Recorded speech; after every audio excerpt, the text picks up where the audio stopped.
Back now on Triad today, we have two special guests and one that's just real special. Dave will, I apologize to Dave. We'll get to Dave for a second. Anyway, next, next to me on my immediate right, Billy Crash Craddock, famous from being in the Music Hall of Fame in North Carolina and all over the world for his songs, and Dave Briggs, who of course is our good friend, director of the High Point Theater. Welcome, boys. I appreciate you being here. Great to be here. Good to be here.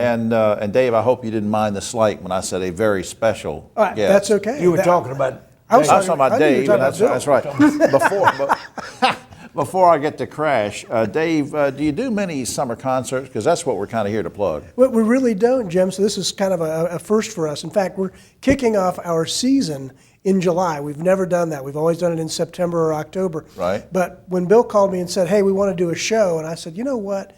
Billy has not been at the High Point Theater, and I need to get him in. I didn't realize that. What a great way to do that. Living right here in Greensboro. Yeah. So I put Billy Crash Craddock together with the Malpress Brothers and Michael Cosner, and we're calling it Crash Craddock's Country Jam, and it's going to be one phenomenal show. Oh, yeah. Just July huge. 16th. Now, showtime is 7 o'clock. Normally, most of our shows start at 8. Crash, did you, just because, and a lot of people don't know, but you still live in the area, is it because of that you felt sort of not an obligation, but a desire to say, hey, I want to hook up with Dave and do something for the community? Was that part of it because you live here? Well, I guess the biggest thing was, like he said, I've been reading about the shows over in High Point, and I said, good Lord, I've never been there, and I still hear about them. And so when I went over to see a show and met Dave, we both agreed. He said, man, you're my neighbor. He said, you're my neighbor. We never had you. And I said, man, I just love to do it because I love the theater. Right. And of course, I love the area too. You know, they wanted me to move to Nashville back in the 70s.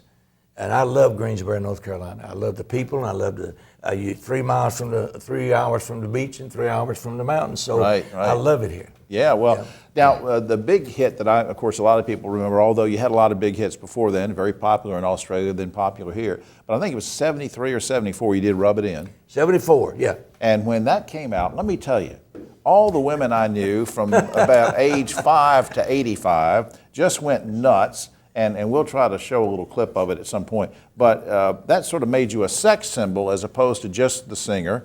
And women threw garments at you, didn't they? Well, they have.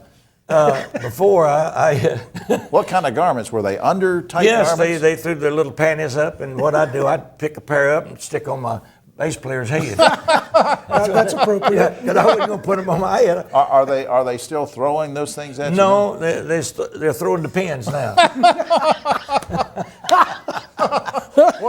What do you like the open air concerts, the theater concerts? No, I love the theater. I can tell you right there, I love theater, like High Point, and we just worked Renfro Valley this past weekend, and it's beautiful theater. And I've been trying to get there for 40 years, and we finally made it there. And I love theater work. Yeah, he does a good job at his theater. Oh yeah, it's handled great. Let me put you on the spot. Any young singers you like these days?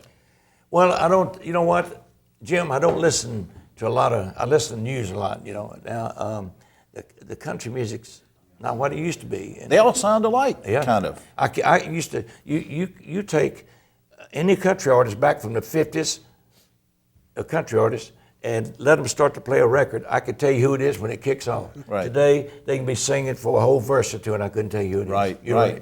A lot of people out there, but like I said, they sort of all mesh together, whereas you had your style and others had their style. Let me, before I rattle on too much and take up too much time, let me go to the screen. We want you to go to this. It's Billy Crash Craddock's Country Jam. It's Saturday, July 16th. If I get anything wrong, stop me, Dave. I will. Saturday, July 16th with Michael Cosner, and you said also The Malpass Brothers. HighPointTheater.com is on screen. So is the box office number, 887-3001. And Dave, I guess I need to ask you, do women, or have they ever thrown their clothes at you? Not on stage. I don't. That's just too much information for me. Crash, I tell you, I've been a fan of yours for years. I appreciate it. It's an honor to have you here. Jim, thank you, buddy. Thanks for doing it. Yeah, I'm glad you had me. Maybe we can do it again sometime. We'll see you at the enjoyed it, man. concert. Yeah. Okay.